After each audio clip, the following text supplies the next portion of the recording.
Now let's solve this question. We have given a vector, b vector और c एक ऐसा vector है जिसका मैग्नीट्यूड 6 या 6 से बड़ा है. a dot c is equal to 6 times c magnitude. अच्छा, क्या क्या गिवन है इसमें ज़रा यहाँ पे लिस्ट कर लेते हैं. a vector is equal to 6 1 minus 1, b vector 1 1 0, c का magnitude greater than equals to 6, a dot c 6 time c magnitude, c minus a magnitude 2 root 2, angle between a cross b and c. अब क्या है कि कोई भी एक vector होगा. अब मैं वैसे ही एक रैंडमली मैंने ये वेक्टर बना दिया. ये है a क्रॉस b और ये है c. इन दोनों के बीच का एंगल गिवन है 60 डिग्री. तो बताओ what is a cross b cross c का मैग्नीट्यूड. ठीक है, करें सॉल्व इसको. अच्छा, a क्रॉस b तो हमें मिल जाएगा, क्योंकि a और b हमें पता है तो हम क्रॉस प्रोडक्ट करके a cross b find out कर सकते हैं. तो a क्रॉस b पहले फाइंड आउट करके रखें. What is a cross b? i j k 6 1 minus 1 1 1 0. इसको सॉल्व करते हैं. So you will get a cross b. Determinant की हेल्प से आप a क्रॉस b बता देना. यहाँ से आपके पास बन गया, ये बनेगा i cap minus j cap plus 5k cap. एक बार चेक करना ज़रा, ये सब ठीक है? यहाँ तक सही है सब? अब हमें a क्रॉस b मिल गया. तो ये जो a cross b cross c लिखा है, तो इस a क्रॉस b को अगर मान लो मैं d बोल देता हूँ तो ये d बन गया 1 माइनस 1 5. इसको मैंने d बोल दिया.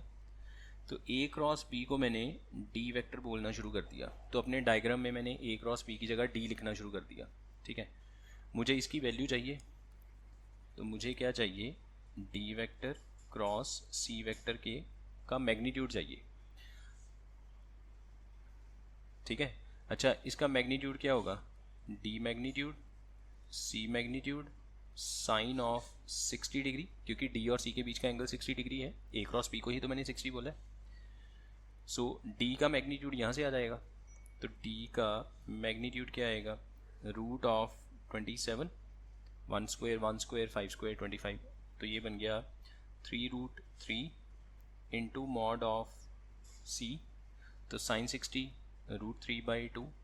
तो ये बना 9/2 mod of c, magnitude of c. अब बस बात रुकी है c के मैग्नीट्यूड पे. c का मैग्नीट्यूड पता चल जाए तो अपना आंसर आ जाएगा. अब हमने ये वाली कंडीशंस को अभी तो यूज़ नहीं किया, तो इसको यूज़ करें. इस पे अगर हम SBS करें, SBS, क्योंकि आपके पास जितने भी फार्मूलाज हैं a plus b magnitude whole square है या फिर a minus b magnitude whole square है, तो आप c minus a magnitude square is equal to 2 root 2 square. यहाँ से आपको क्या मिलेगा? c mod square plus a magnitude square minus 2 a dot c that is equals to 4 2 ज़ा 8. a का मैग्नीट्यूड आप यहाँ से फाइंड आउट कर सकते हो, root 38 c magnitude square plus 38. What is a dot c? That is again 6 times magnitude of c. ये रहा a डॉट c. तो 6 2 ज़ा 12 times magnitude of c is equal to 38. तो लेट अस से जो c का मैग्नीट्यूड है उसको मैं x बोल दूं, ताकि x की फॉर्म में क्वाड्रेटिक बन जाएगी. c मैग्नीट्यूड को हमने अगर x बोलना शुरू कर दिया तो ये बनेगा x square minus 12x plus 30 is equal to 0. यहाँ से आपको x मिल जाएगा, वो इस फर्स्ट इक्वेशन में पुट कर देना, आपका आंसर आ जाएगा. अब बस ये है कि हमें फैक्टराइज करना पड़ेगा. फैक्टराइज ये होगा नहीं, प्लस करके 12 बने और प्रोडक्ट करके 30, फैक्टर्स नहीं बनेंगे. तो आपको वो मेथड लगाना पड़ेगा, minus b plus minus under root of b square minus 4ac divide by 2a. इसमें अब वैल्यूज़ पुट करते हैं, ठीक है। So x is equal to ये बना आपका 12 प्लस माइनस 144, 430 ज़ा 120 डिवाइड बाई 2, 12 प्लस माइनस, अच्छा 24 का रूट करेंगे तो 2√6, 2√6/2, 2 से कट किया तो x की वैल्यू 6 प्लस माइनस √6। अच्छा अब यहाँ से अगर हम x का मतलब मॉड c हो गया, तो मॉड c की दो वैल्यूज़ आ गई, 6 प्लस √6 या फिर 6 माइनस √6। अब इस कंडीशन पे आ गए, c का मॉड 6 से बड़ा है तो ये तो हो नहीं सकता, ये तो 6 में से कुछ कम होगा, तो आपको c का मैग्नीट्यूड चाहिए था। तो फर्स्ट इक्वेशन आपकी ये जो ऊपर लिखी है ना, इसको कंप्लीट कर लेते हैं। सो ये आपका बन गया 9/2 इंटू 6 प्लस √6, तो कोई ऑप्शन बनता है आपका, ये ए ऑप्शन बन गया, 9/2 6 प्लस √6, ठीक है। Next we have vectors a b c, a magnitude 2, b magnitude 3 और ए क्या है, b cross c, and alpha 0 से π/3 के बीच में कुछ भी हो सकता है, एक एंगल है बिटवीन बी एंड सी। तो बताओ what is the minimum value of 27 times c minus A magnitude square. अच्छा सी माइनस ए मैग्नीट्यूड स्क्वायर को ही अगर हम ओपन करें पहले, तो ये क्या बनेगा, C minus A magnitude square is equal to C square plus A square minus 2a.c। A और सी के बीच का एंगल अभी नहीं पता हमें, है ना, लेकिन हमें ये पता है कि A vector is equal to B cross C है। अब देखो ये मान लो बी वेक्टर, बी और सी के बीच में कोई एंगल है, हमें नहीं पता, उस एंगल का नाम है अल्फ़ा। दो वेक्टर्स तो हमेशा ही कोप्लेनर हैं, तो इनको कंटेन करने वाला एक प्लेन मिल जाएगा। अच्छा इनको कंटेन करने वाला जो प्लेन है उससे एक परपेंडिकुलर वेक्टर आएगा जिसका नाम होगा बी क्रॉस सी, और वो ए बन गया, ए वेक्टर ही बी क्रॉस सी है। A is equal to B cross C से आपको क्या पता चला कि A is perpendicular with B and A is perpendicular with C, क्योंकि ए वेक्टर दोनों के क्रॉस से जनरेट हुआ है तो दोनों से परपेंडिकुलर होगा। तो ए डॉट सी ज़ीरो हो गया, ये वाली क्वांटिटी ज़ीरो। ए का मैग्नीट्यूड 2 और सी का मैग्नीट्यूड अभी नहीं पता, तो ठीक है सी मैग्नीट्यूड अभी ऐसे ही रहने दो, 2 का स्क्वायर करके 4, तो ये आपका बनेगा सी माइनस ए मैग्नीट्यूड स्क्वायर। अब ये डिपेंड करता है सी के मैग्नीट्यूड पे, सी का मैग्नीट्यूड पता चलेगा तो ये काम होगा, अदरवाइज़ काम नहीं होगा, है ना। ये सब सी के मैग्नीट्यूड पे डिपेंड करता है। अब सी का मैग्नीट्यूड जितना छोटा होगा उतनी ही इस टर्म की वैल्यू मिनिमम आएगी, सी का मैग्नीट्यूड जितना बड़ा करेंगे उतनी वैल्यू मैक्सिमम हो जाएगी। अभी तक हमने ये वाली कंडीशंस को कहीं यूज़ नहीं किया ना, A vector is equal to B cross C, taking magnitude both sides, take magnitude, A का मैग्नीट्यूड 2, बी क्रॉस सी क्या होता है, B magnitude C magnitude sine of alpha, alpha is the angle between B and C, ठीक है। B magnitude क्या given है 3, तो ये बनेगा 2/3, ठीक है ये, और साथ में सी मैग्नीट्यूड साइन अल्फा, हमें तो सी मैग्नीट्यूड से मतलब है, so it implies C magnitude is equal to 2/3 cosecant alpha. ये चीज़ समझ में आई। अब कोसेकेंट अल्फ़ा की वैल्यू पे डिपेंड करेगी सी के मैग्नीट्यूड की वैल्यू। अब अल्फ़ा जो है, अल्फ़ा बिलोंग्स टू 0 से π/3, ठीक है। अब देखो कोसेकेंट अल्फ़ा 0 से π/3 में क्या वैल्यू देगा, कोसिकेंट का ग्राफ डिक्रीजिंग है। देखो कोसिकेंट साइन का रेसिप्रोकल है, 0 से लेके π/2 तक साइन ऊपर जाता है। तो अगर साइन 0 है तो कोसिकेंट 0 उसका रेसिप्रोकल करके इन्फिनिटी हो गया, तो कोसिकेंट का ग्राफ ऊपर से नीचे आएगा, फिर यहाँ से ऐसे ऊपर चला जाएगा लाइक दिस। ठीक है, तो हमें कहाँ तक चाहिए, π/3 तक चाहिए। तो अगर मैं इस पर कोसिकेंट अल्फ़ा अप्लाई करूँ, अगर मैं यहाँ से कोसिकेंट अल्फ़ा अप्लाई करूँ, that will belong to what.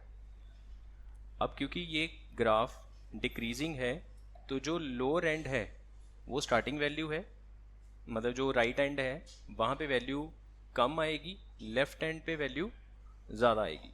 Left and पे तो वैल्यू इन्फिनिटी पे पहुँच जाएगी, 0 पे तो कोसिकेंट इन्फिनिटी हो गया। π/3 पे कितना होता है, 2/√3। तो कोसिकेंट अल्फ़ा की मिनिमम वैल्यू यहाँ पुट करोगे तो आपको c का मैग्नीट्यूड भी मिनिमम मिलेगा। उसको यहाँ पुट करोगे फर्स्ट इक्वेशन में तो ये वैल्यू मिनिमम मिलेगी, और उसको 27 से मल्टीप्लाई कर देना तो आपको आपका रिक्वायर्ड आंसर मिल जाएगा। ठीक है, ये समझ आया सभी को कि c का मैग्नीट्यूड कोसिकेंट अल्फ़ा पे डिपेंड करता है। कोसिकेंट अल्फ़ा एक डिक्रीजिंग फंक्शन है, अल्फ़ा की वैल्यू 0 और π/3 के बीच में है। π/3 राइट एंड है, राइट एंड पे वैल्यू छोटी मिलेगी, लेफ्ट एंड पे वैल्यू बड़ी मिलेगी, तो 0 पे इन्फिनिटी मिलेगा। सो अगर आप c का मैग्नीट्यूड मिनिमम चाहते हो, मिनिमम, तो कोसिकेंट अल्फ़ा की वैल्यू आपको 2/√3 लेनी पड़ेगी। सो ये बन गया 4/3√3। इसको पुट करो फर्स्ट इक्वेशन में, put in first, so c minus a magnitude square कितना बन गया ये, 4 का स्क्वायर करके 16/27 + 4। अब इसको मल्टीप्लाई करना है 27 से, तो 27 टाइम्स 16/27, ब्रैकेट ओपन करेंगे तो ये 16 और ये 108 ऐसी है, और कितना बना ये 124। A will be the correct option. ठीक है, then come to the next, A vector, B vector, C vector, 3 vectors हैं, such that c + i cross a + b + i। अच्छा, a + b + i मिल जाएगा क्योंकि a b पता है, plus करेंगे बीच में i का एक और ऐड कर देंगे, is equal to a cross c + i। if a dot c is equal to this, then c dot this is equal to what। ठीक है, सबसे पहले जो वेक्टर्स गिवन है वो लिख लेते हैं। a vector is equals to 2 5 -1, b vector is equals to 2 -2 2। अच्छा, a प्लस b क्या बनेगा, i कैप में जुड़ जाएगा, 4 5 और 2 3 एंड 1। इसमें अगर हम प्लस i कैप भी करें तो i कैप में एक और ऐड हो गया, तो 5 3 1। ठीक है, और इसको लेटे से मैंने कोई नाम दे दिया d वेक्टर। अब बार बार मुझे ये लिखना पड़ेगा ना a + b + i, तो मैंने d वेक्टर बोल दिया। अब कंडीशन क्या है, c vector plus i cap cross d vector is equal to a vector cross c + i cap. अच्छा देखो, जब हमें ऐसा कुछ नज़र आए ना कि 2 क्रॉस में एक टर्म सेम है c + i, तो हम सारी टर्म्स को एक तरफ करके वो कॉमन कर सकते हैं, cross d minus a cross c + i is equal to 0। अब प्रॉब्लम ये है, आप कॉमन अभी नहीं ले सकते क्योंकि इसमें c + i क्रॉस के आगे है, इसमें c + i क्रॉस के पीछे है, तो आपको इसको आगे करना पड़ेगा। तो आपको a वेक्टर पीछे चाहिए और ये वाला वेक्टर आगे चाहिए, तो क्रॉस प्रोडक्ट में फ्लिप करने से साइन बदल जाएगा, तो माइनस का प्लस हो जाएगा। तो नेक्स्ट स्टेप में आप c + i कॉमन ले सकते हैं, cross d + a is equal to 0। अच्छा डी तो मेरे पास है ही है, तो डी प्लस ए भी कर लेते हैं यहाँ पे। व्हाट इज़ डी प्लस ए? ये ऊपर ए वेक्टर और ये डी वेक्टर, इनको प्लस करते हैं 7, 8, 0। ठीक है, तो यहाँ से हमें, अच्छा यहाँ से हमें क्या पता चला, ये दो वेक्टर्स का क्रॉस प्रोडक्ट ज़ीरो है। इसका मतलब C vector plus I cap is parallel with D vector plus A vector, तभी तो क्रॉस प्रोडक्ट ज़ीरो आया। अगर ये दोनों पैरेलल हैं तो आप सी वेक्टर प्लस आई कैप को लिख सकते हो लैम्डा टाइम्स दिस वेक्टर, है ना। तो लैम्डा टाइम ये आ जाएगा 7 आई कैप प्लस 8 जे कैप प्लस 0 के कैप, ये चीज़ समझ में आई। और ये प्लस आई कैप इधर माइनस हो गया, तो सी वेक्टर क्या है आपके पास यहाँ से, C vector is equal to 7 lambda minus 1 I cap. ये पता चला ना माइनस 1 आई कैप क्यों आया, क्योंकि ये वाला आई कैप इधर आके माइनस होगा तो 7 लैम्डा में से एक निकल जाएगा, plus 8 lambda j cap plus 0 k cap. This is c vector. अब बात टिकी है सिर्फ लैम्डा पे, लैम्डा मिल जाए तो सी वेक्टर मिल जाएगा। तो उसके लिए ये हमारे पास एक वैल्यू गिवन है ए डॉट सी, तो अब हम ए डॉट सी को यूज़ करेंगे। ए डॉट सी इसको यूज़ करते हैं। अच्छा सी ए क्या है हमारे पास, ए इज़ 2 5 माइनस 1 और सी क्या है 7 लैम्डा माइनस 1 8 लैम्डा और 0। डॉट करने का मतलब simple, corresponding components 2 into this तो 14 lambda minus 2, 5 into 8 40 lambda, minus 1 को 0 से किया 0 इज इक्वल टू माइनस 22। ये कितना बना आपका 54 lambda is equals to minus 27। Lambda की वैल्यू माइनस 1/2, ठीक है, ये लैम्डा की वैल्यू माइनस 1/2। लैम्डा की वैल्यू आ गई तो आपको सी वेक्टर पता चल जाएगा। ये वैल्यू यहाँ पे ले आओ तो सी वेक्टर आपका आएगा -4 0, यहाँ पे पहले वाला देख लेते हैं ना, -1/2 -9/2, सी वेक्टर मिल गया।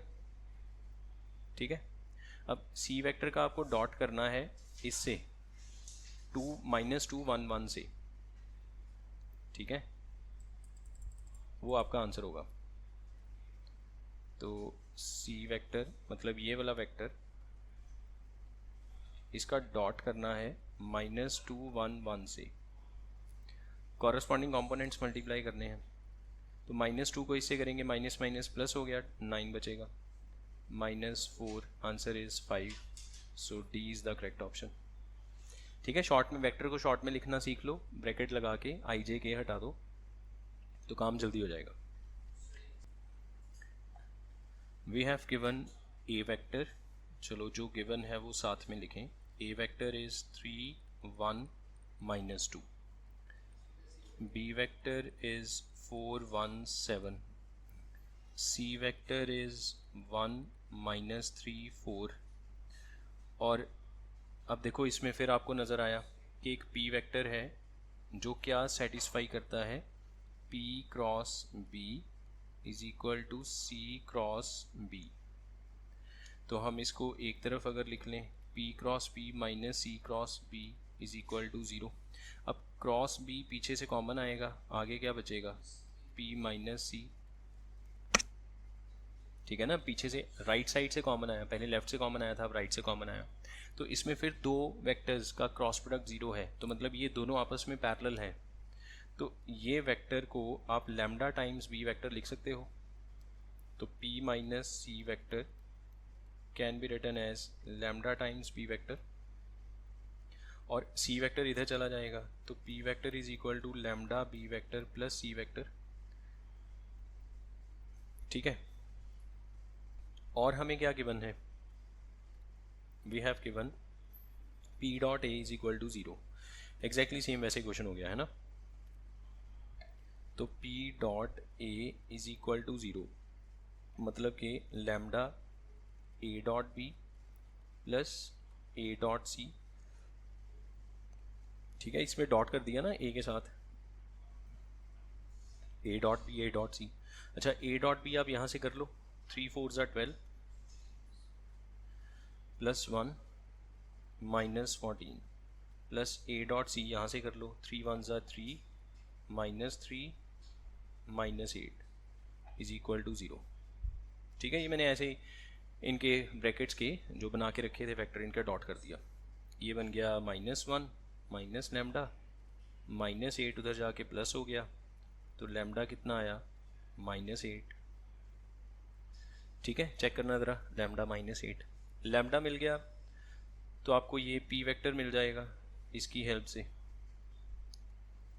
Therefore p vector is -8 b vector plus c vector. अब जो भी आएगा उसका आई माइनस जे माइनस के साथ डॉट कर देना, आपका आंसर आ जाएगा। इसको कंप्लीट कर लो और आंसर चेक करो ज़रा क्या आया। फाइनल आंसर इसका 32 बनेगा, एक बार चेक कर लीजिए। यहाँ से आप ही सॉल्व कीजिए। P vector is equal to -32 then 8 और 8 7 ज़ा 56 प्लस सी वेक्टर है 1 -3 4। अच्छा, इनको अगर प्लस करें तो -31 5 और 60, और इसका डॉट करना है हमें। फाइनली इसका डॉट करना है 1 -1 से, तो -31। ठीक है, ये कुछ गड़बड़ है लग रही। -8 इंटू, ओहो यहाँ पे माइनस आना था ना, -8 -56, तभी यहाँ पे गड़बड़ हो गई। 32 आंसर, ठीक है। -8 और -11, और ये बनेगा -52। यहाँ पे चेंज करते हैं, -11 -52, तो +11 +52, अब 32 बन जाएगा, बी इसका आंसर आ जाएगा। ठीक है, नेक्स्ट ए और बी दो वेक्टर्स गिवन हैं। बी मैग्नीट्यूड गिवन है 1 और बी क्रॉस ए का मैग्नीट्यूड है 2। तो बताओ b cross a minus b whole magnitude का स्क्वायर क्या होगा। कोई वेक्टर तो गिवन है नहीं हमें इसमें, तो हम इसको सीधा ओपन करते हैं। B cross a minus b magnitude square is equal to what. एक लाइन में सॉल्व होने वाला क्वेश्चन है, बहुत सिंपल क्वेश्चन आया था ये 2024 में। ये मान लो आपका पहला वेक्टर है और ये दूसरा वेक्टर है। अब दो वेक्टर्स के बीच में माइनस है, मॉड है, स्क्वायर है, तो A square B square 2ab वाला फॉर्मूला लगेगा, है ना। ए स्क्वायर मतलब पहले वाले का square, b cross a magnitude square plus b magnitude square -2 B cross a dot b. ठीक है, ये चीज़ समझ में आई। तो इसका मैग्नीट्यूड तो गिवन है 2, 2 का स्क्वायर करके 4, इसका मैग्नीट्यूड है 1, 1 का स्क्वायर करके 1, और ये बनेगा 0। ये 0 क्यों बनेगा? बिकॉज ये STP है। STP में दो वेक्टर सेम आ जाए तो 0 हो जाता है, तो ये 0 हो गया। बाकी आंसर क्या आया? 5, D is the correct option. ठीक है, इसमें STP आ गया। STP में दो वेक्टर सेम आ जाए तो वो 0 बन जाता है। नेक्स्ट ए वेक्टर गिवन है A1 A2 A3, B vector is B1 B2 B3। A का magnitude 1, a dot B2, b का मैग्नीट्यूड 4। तो बताओ बी और सी के बीच में एंगल क्या होगा? ठीक है, अगर आपको कोई भी दो वेक्टर्स के बीच में एंगल चाहिए थीटा, तो वो कैसे निकालते हो? उनका डॉट करके कॉस थीटा मिल जाता है आपको, ठीक है ना, डॉट करके कॉस थीटा मिल जाएगा। तो ये मुझे सी वेक्टर गिवन है, C vector is equal to 2a cross b minus 3b। अच्छा, अब देखो यहाँ पे अगर मैं इसको डॉट कर दूँ c के साथ, सॉरी p के साथ डॉट b कर दूँ, तो ये बनेगा c dot b is equal to 2a cross b dot b minus 3b dot b, ऐसे बनेगा। और b डॉट b क्या होता है? b के मैग्नीट्यूड का स्क्वायर। अच्छा, ये वाला ज़ीरो हो गया क्योंकि ये STP है, STP में दो वेक्टर सेम आ गए तो ज़ीरो हो गया। ठीक है, तो c dot b is equal to 3 into b का मैग्नीट्यूड कितना था? 4, 3 4 ज़ा 12। c डॉट b को कैसे लिखोगे? c magnitude b magnitude cos of theta is equal to 12। इसमें b मैग्नीट्यूड क्या आएगा? दैट इज़ 4, 4 ने उधर डिवाइड किया तो ये 3 रह गया। अब बात रुकी है c के मैग्नीट्यूड पे। c का मैग्नीट्यूड पता चल जाए, डिवाइड होगा, कॉस थीटा मिल जाएगा। अब उसके लिए मुझे क्या करना पड़ेगा? यही वाली जो इक्वेशन है इसको दोबारा यूज़ करते हैं। c vector 2a cross b minus 3b। अब इस पे हमने लगाया मैग्नीट्यूड, क्योंकि दो वेक्टर सेम है तो मैग्नीट्यूड भी सेम होगा। मैग्नीट्यूड लगा के स्क्वेयरिंग कर दी। c मैग्नीट्यूड स्क्वायर तो ऐसे ही रहेगा। अब ये तो आपका फॉर्मूला नहीं बन गया, A vector minus B vector, A square B square 2ab। तो ए स्क्वायर 2 का square 4 A cross B square plus 9b square minus, अच्छा अब देखो, जब आप इनका डॉट करोगे तो ज़ीरो आ जाएगा, लिखने की ज़रूरत ही नहीं है क्योंकि ए क्रॉस बी के साथ डॉट बी आएगा तो STP बन गया। STP में दो वेक्टर सेम है तो वो ज़ीरो हो गया। ठीक है, अब रह गया ए क्रॉस बी मैग्नीट्यूड कहाँ से आएगा? उसके लिए लैग्रेंजेस आइडेंटिटी। तो लैग्रेंजेस आइडेंटिटी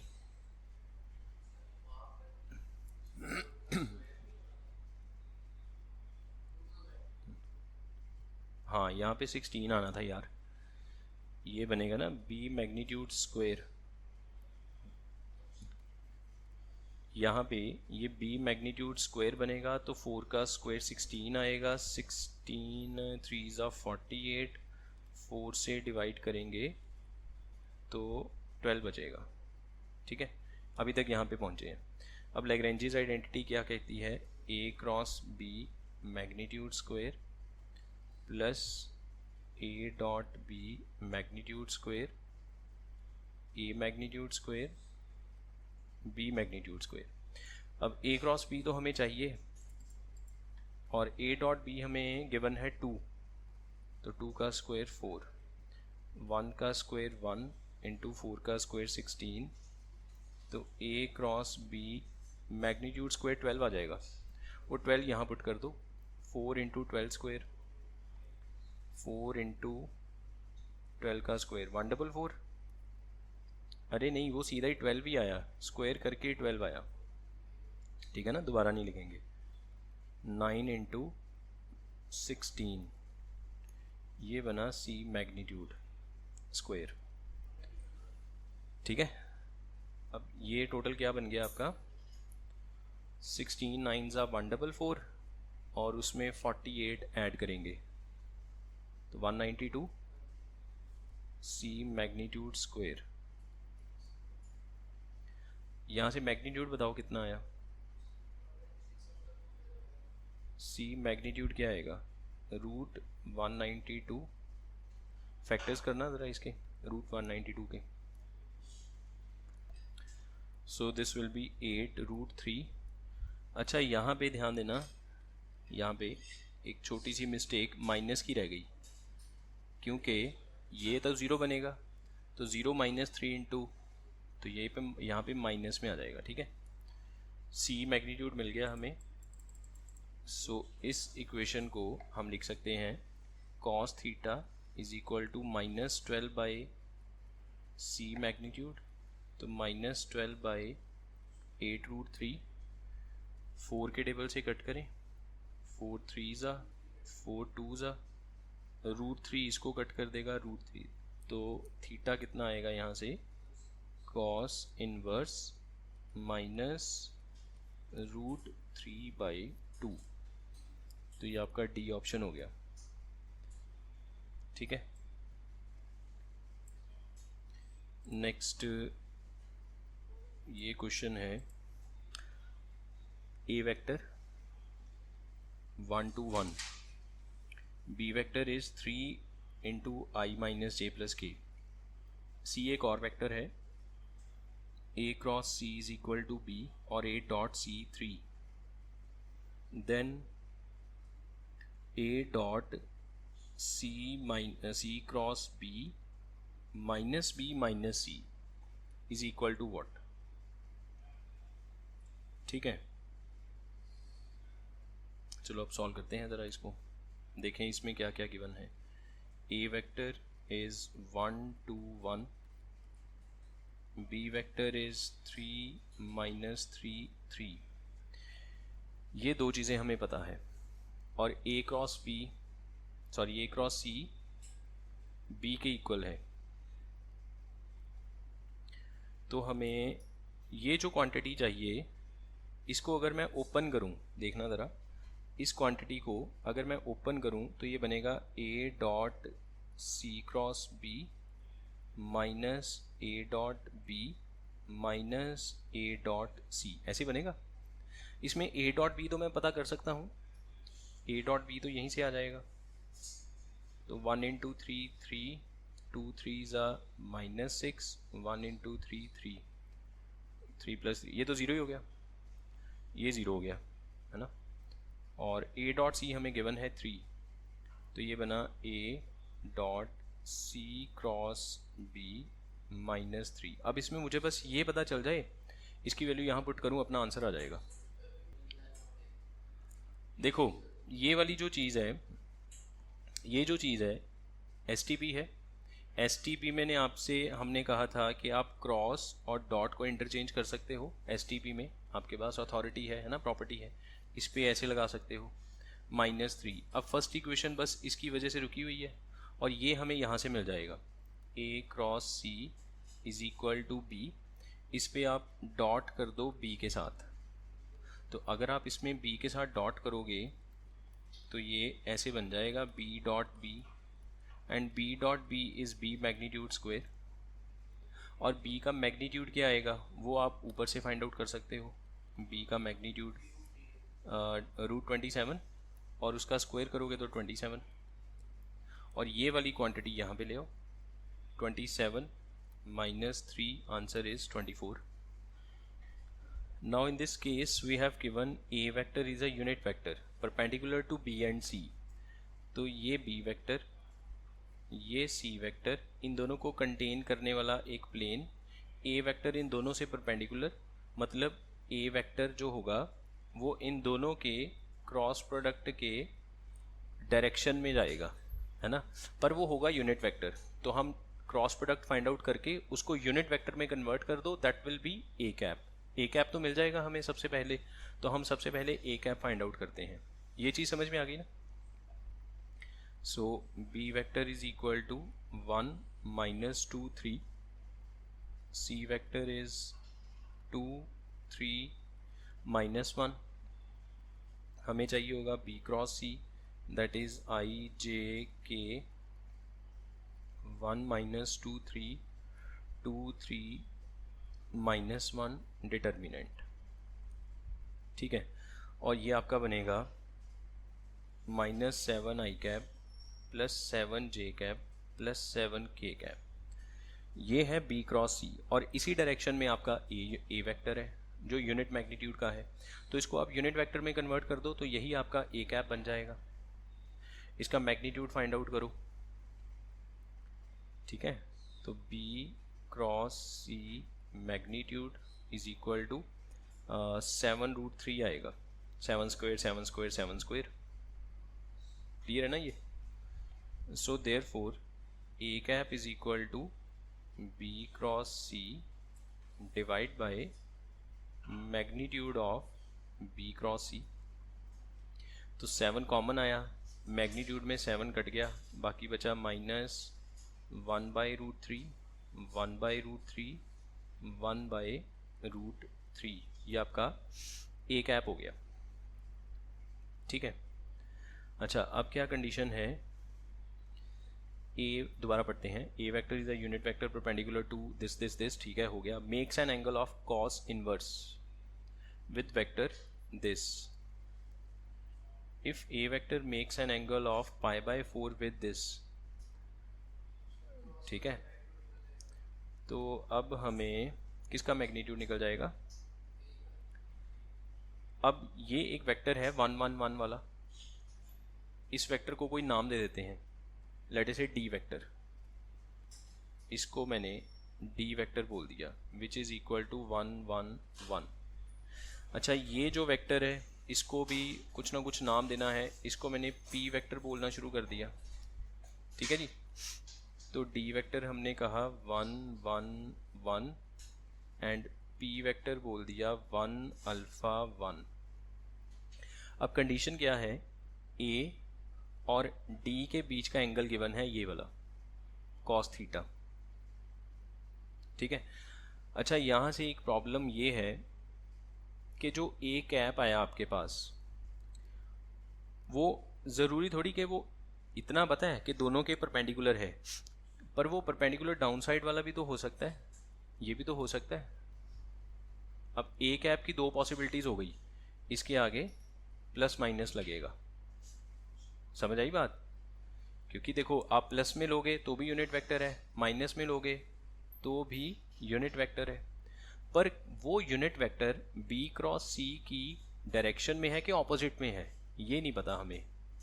इतना पता है कि ए वेक्टर दोनों से परपेंडिकुलर है, वो आउटवर्ड्स भी हो सकता है, इनवर्ड्स भी हो सकता है ना, above the plane, down side the plane, कुछ भी हो सकता है। तो हमें अब ए और डी का डॉट करके देखना पड़ेगा। ए और डी का डॉट पहले प्लस वाले साइन से करके देखते हैं क्या बनता है। पहले प्लस वाले साइन से करके देखें क्या बनेगा। ये होगा आपका A magnitude, D magnitude, cos of theta. अच्छा, प्लस साइन से करें तो ये बनेगा -1/√3 प्लस 1/√3 प्लस 1/√3, ऐसे होगा ना ये। इज इक्वल टू ए का मैग्नीट्यूड तो 1 आएगा, वो तो पता ही है, डी का मैग्नीट्यूड √3 इंटू कॉस थीटा, ये कट गया तो ये बना 1/√3 cos theta, 1/3 sorry 1/3 cos theta. ए डॉट डी, डी यहाँ पे कर लिया। कंडीशन क्या है, ए और डी के बीच का एंगल आपको गिवन है ये वाला, यहाँ से जो एंगल निकल के आया दोनों के बीच वो बना कॉस इनवर्स 1/3, पर हमें जो एंगल गिवन था दोनों के बीच वो क्या था, कॉस इनवर्स -1/3। इसका मतलब हमने जो प्लस साइन लेके किया वो ए कैप रिजेक्ट हो गया, तो ए कैप हम जो यूज़ करेंगे वो कौन से वाला होगा, माइनस साइन वाला। तो यहाँ से मुझे ये पता चल गया कि हमारा जो ए कैप है वो नेगेटिव साइन वाला है। देयरफॉर ए कैप इज़, अगर मैं माइनस लेके करूँ तो 1/√3 -1/√3 माइनस ऐसे आएगा। हाँ ठीक है, यहाँ से जो कॉस थीटा निकल के आएगा ना वो -1/3 वाला आएगा, आप चेक करके देख लो चाहे, क्योंकि डी के अंदर 1 1 1 है, 2 बार 1 1 कट हो जाएगा, 1/√3 1/√3, एक 1/√3 बचेगा नेगेटिव में, तो अपने आप कॉस थीटा नेगेटिव में आ जाएगा। ठीक है, ये चीज़ समझ में आई। तो ये अपना ए वेक्टर हो गया। अच्छा, उसके बाद क्या है, अब हमारा एक पी वेक्टर गिवन है 1 अल्फ़ा के, p vector is equal to 1 alpha 1, और इन दोनों के बीच का एंगल है π/3। अब हमें ए कैप और पी वेक्टर के बीच एंगल गिवन है π/3, तो आप इनका डॉट कर सकते हो। A cap dot P vector is equal to A cap magnitude into P vector magnitude cos of π/3। ठीक है, अब यहाँ से 1/√3 फिर -α/√3 और फिर -1/√3, ठीक है। अल्फ़ा की वैल्यू फाइंड आउट करनी है, अल्फ़ा की वैल्यू चाहिए। अच्छा, उसके बाद ए का मैग्नीट्यूड 1 होगा, इनटू पी का मैग्नीट्यूड ये बनेगा 2 plus alpha square cos pi by 3 1/2। यहाँ तक समझ आया? ये 1/√3 तो कट गया प्लस माइनस में। अब जो टर्म बचती है उसको सिंप्लीफाई करते हैं। ये 2 ऊपर आ जाएगा तो -2/√3 alpha is equal to 2 plus alpha square. सही है जी। अच्छा, ये इक्वेशन 1 हो गई। अल्फ़ा निकालने के लिए स्क्वेयरिंग करनी पड़ेगी। स्क्वेयरिंग करने से आपके पास क्या आएगा? SBS 4 alpha square by 3 is equal to 2 plus alpha square. ये आपका बन जाएगा 4 alpha square is equal to 6 plus 3 alpha square. Alpha square is √6, alpha की वैल्यू प्लस √6 या फिर माइनस √6। अल्फ़ा स्क्वेयर 6 आया ना, तो अल्फ़ा की वैल्यू प्लस माइनस √6 आ गई। ठीक है। अच्छा, अब आपको याद है जब हमने थ्योरी ऑफ इक्वेशंस पढ़ा था उसमें हमने कहा था कि स्क्वेयरिंग करने से एक्स्ट्रा रूट्स जनरेट होती हैं जो कई बार गिवन इक्वेशन को सेटिस्फाई नहीं करती। तो हमने जिस इक्वेशन पे स्क्वेयरिंग की थी, क्योंकि अब आपके ऑप्शन में देखो इन दोनों में से कौन सा है, ऑप्शन में तो दोनों ही हैं। ए ऑप्शन में √6 है, बी ऑप्शन में -√6 है। तो अब किसको टिक करना है? सिंगल चॉइस करेक्ट है, मल्टीपल चॉइस तो करेक्ट है नहीं है। अब किसको टिक करना है? इसका मतलब है दोनों में से एक सेटिस्फाई होगा, एक रिजेक्ट होगा। अब पता कैसे चलेगा? तो तब हमने ये कहा था कि स्क्वेयरिंग करने से एक्स्ट्रा रूट्स जनरेट होती हैं। जिस इक्वेशन पे आपने स्क्वेयर किया, फाइनल आंसर को उस इक्वेशन में पुट करके देखो, जो सेटिस्फाई करेगा वो एक्सेप्ट होगा, जो सेटिस्फाई नहीं करेगा वो रिजेक्ट होगा। तो अल्फ़ा की वैल्यू पहले प्लस वाली इसमें पुट करके देखो, क्या LHS RHS के इक्वल आएगी? यार सीधी सी बात है, अल्फ़ा की वैल्यू अगर आप यहाँ पे पॉजिटिव करोगे, LHS नेगेटिव आएगी, राइट साइड तो पॉजिटिव आएगी, सेटिस्फाई नहीं होगा। अल्फ़ा की वैल्यू अगर माइनस वाली पुट करोगे, ये सेटिस्फाई होगा, क्योंकि लेफ्ट साइड में ऑलरेडी वो माइनस अल्फ़ा करके लिखा हुआ है। अगर आप उसमें अल्फ़ा पॉजिटिव करोगे तो वो माइनस में ही रहेगा, और राइट साइड तो पॉजिटिव है ही, क्योंकि उसमें तो अल्फ़ा पे स्क्वायर है और रूट है, तो पॉजिटिव ही आंसर आएगा। तो ये वाला आंसर एक्सेप्टेबल होगा, √6 वाला रिजेक्ट होगा। ठीक है, तो अपना आंसर बनेगा इसमें बी ऑप्शन, -√6।